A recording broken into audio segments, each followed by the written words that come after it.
Will they find what they're looking for? Time will tell. This is Dragon's Den. Hello and welcome to Dragon's Den, where each week hopeful entrepreneurs try to win the investment that will help transform their business. Of course, as well as finance, each of our 5 dragons have their own skill sets and experience to offer, which can often be more important than their money. It's something our first entrepreneur is very well aware of. Among the many qualifications of Tipperary beef farmer John Heaney is a certificate in advertising and public relations. And John knows he'll need some real marketing muscle to help sell his invention, which was inspired by life down on the farm. Hello Dragons, my name is John Heaney. I'm a farmer from Tipperary. The product I have here today is a drive-through gate, an electrified drive-through gate for use on a farm. Using this gate, a person working on a farm, whether they're driving a tractor or driving a jeep, can move around the farm quickly. I'm looking for a €40,000 investment for a 25% stake in this project. At the moment, or up until now, I think it's 77,000 other cattle farmers in the country, had no option when they got to a gate other than stop their jeep or tractor, get out, open the gate, get back up in the jeep and tractor and move to the other side, and repeat the process then when they've gone through the gate. But that's where the problem arises. When you move through the gate, the cattle want to follow you. So you've got to jump off your tractor and sometimes maybe before the tractor is even stopped and rush back and try and stop the cattle. And I have some friends who've actually got hurt doing this. So to solve that problem, I developed this gate. What you do now is you drive up to the gate, you push the gate slowly with the tractor or the jeep until you pass through. And when you've passed through, the gate will swing back and close quickly, preventing the cattle from following you. It has to work every time, and I'm glad to say it does work every time. I've been using it on my own farm, and it's been used on a number of other farms, and it's very successful. On the face of it, John's invention seems disarmingly simple. And simple and inexpensive are magic words for mass marketing, as Sean O'Sullivan is well aware. Hi, John. I'm Sean. Hi there, Sean. This is probably not that expensive to put in compared to what the traditional options are. What does it cost? It's costing me, as best I can calculate from the estimates I've got, it will cost about €70 to produce, 65, €70, and I hope to sell them for 150. An ordinary 13-foot gate costs about 130 or €40. The fences here normally would be electrified for the rest of the fence as well, so there's no sort of additional fitting cost, or? Any farms that I'm aware of, they all use electric fencing now. The electric fence would be connected on here, which would electrify the whole system. And this tape then carries the electric current across the gate. So when the animals, usually they'll approach it and they'll sniff it, or they seem to be aware. I don't know how they know it, but they seem to know it's electrified because they find out very quickly if an electric fence isn't turned on. They'll walk through the wire. Okay, thank you. Hello, John, I'm Nora. How do you do? It doesn't cause any damage to the car that it's electrified? Well, as I say, it's for being used on a farm. So what would be going through it would normally be either farm jeeps or farm tractors. John, just for our colleagues who've never wore Wellingtons, the questions are understandable, right? Thank you. But, first of all, these fences are all over the globe, right? Yeah. I know of nobody who's ever been sort of electrocuted by a fence. It's not, we say electricity, there's a pulse through it. You connect it to the mains, it reduces it, and I think it's 18 volts it shoots through it on a pulse. A human can sort of touch it, and it gives you a fair dart, but it's a serious dart for a horse or a cow. That's why I have this insulated piece here. If you want to walk through it, you'll just walk through it and move it back. And you can actually fix it in an open position by moving that there. So you can have it open if you want to move cattle through it. Gavin Duffy has wasted little time in establishing himself as a pinstriped son of the soil, which would seem to suggest he may have been smitten by John's invention. Sometimes the best ones are so simple, and it works, does it? It works. I mean, I've tested it moving some of this herd to this side and isolating them and let the rest go away, and these have looked very sadly back at their companions going away, and it's stood that test. Then just one other technical question. it breaks in the middle to open. It just, you have two. So So how does the electric current continue through for a field? the same as if you have an ordinary gate there, you take it underground to the other side. Hi, John. I'm Niall. Hi there, how are you? It's a great idea, but the design of it looks very crude to me, and I'm wondering, do you have any plans to be able to put a design element into this so that we have what I'd call a boxed up or a boxed off product ready for every sort of agricultural co-op and for a country town? So something that you could just buy off the shelf and hook it up to your electrical circuit in the field. Well, that has to be the objective, to do that. What about sheep or dogs or other animals?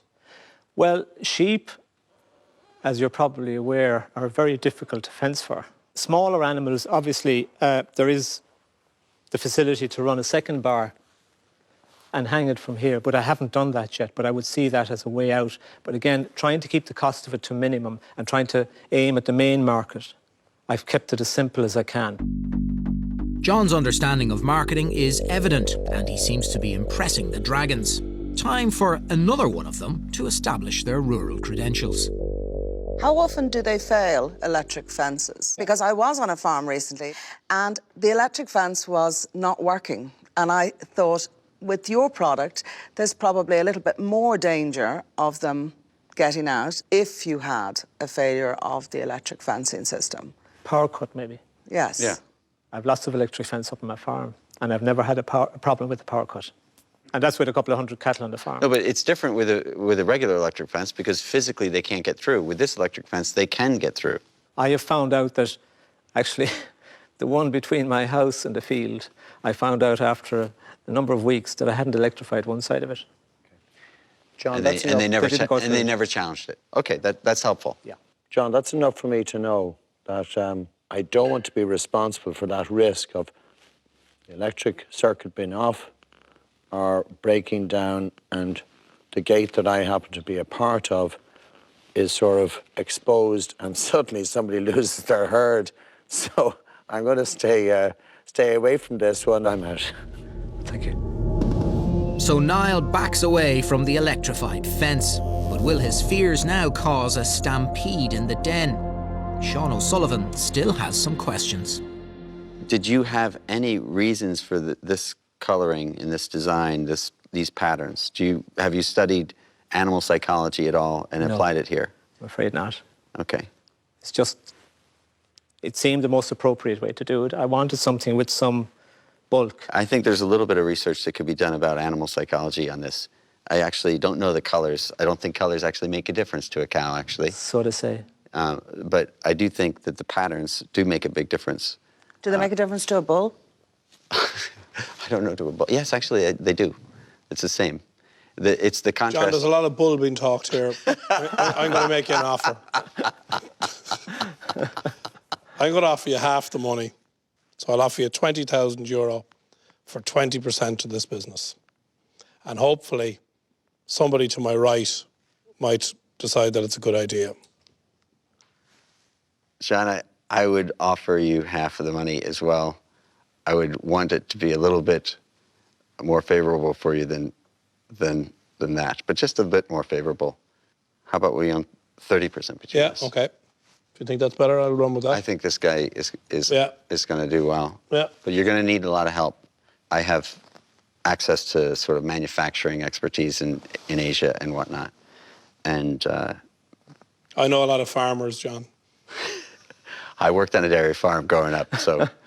John, as somebody with a strong Leitrim farming background, I have a feeling that your days as a Tipperary farmer are going to be over pretty soon with that superb offer for these two dragons, and I can't better it, so I'm out. Thank you. John, both my colleagues, Bobby and Sean, have made you an excellent offer, but you have an excellent idea, so I have to compete. Now, because I know this area, I know how difficult it is to take that from an idea to an actual viable business. So I'm going to look greedy by comparison with my friends, but I hope you're going to be sensible enough to see that 55% of a success is better than 70% of something that mightn't go anywhere with my two colleagues. So I'm offering you the full amount, €40,000, for 45%. That's a bit like being at the market and being offered 30% less for your cattle and accepting it, is it? No? Thanks, Niall. Thank you. Thank you, Niall. Understand that, Gavin. You better try and... I think it's Gavin's cows that are jumping over the moon over there. Do you mind if I... Absolutely, John. The outcome of John's deliberations would appear to be relatively predictable. Gavin is asking for a whopping 15% more equity in his business, leaving John with just over half the company for himself. Surely it'll be too much for the Tipperary man. I suppose really the most important thing for me is that it succeeds. It's very important to me. It's like something that I've reared, and the most important thing is that it does succeed and that it gets to market. So perhaps I'll be a bit like the farmer who went to the market with his cattle and took the lesser price, the lesser, better deal, if you know, and go with your offer. So amid gasps of disbelief from his vanquished colleagues, a beaming Gavin seals the deal. Damn, I thought we had that. Good luck with Thanks, it. John. And good luck with it, Gavin. You made the right decision. Good luck with that. Congratulations, I'm Gavin. stunned. I can't believe it. What he doesn't realise is what we could bring. Once you get that perfected, that's going to be big. That'll do very well. Yeah. John, you've left two very confused dragons behind you in the den. I suppose I was very flattered that so many people were interested in the project, but I had to make up my mind. I had to choose, and I chose Gavin because of his background and his knowledge of the area. Do you think you'll get a slagging in Tipperary for being the farmer who took the lowest price? Yes, that could be a problem. It won't be the first time. John, well done. And for a man in the electric gate business, you delivered a few shocks in there. Congratulations. Thank you very much. Thank you.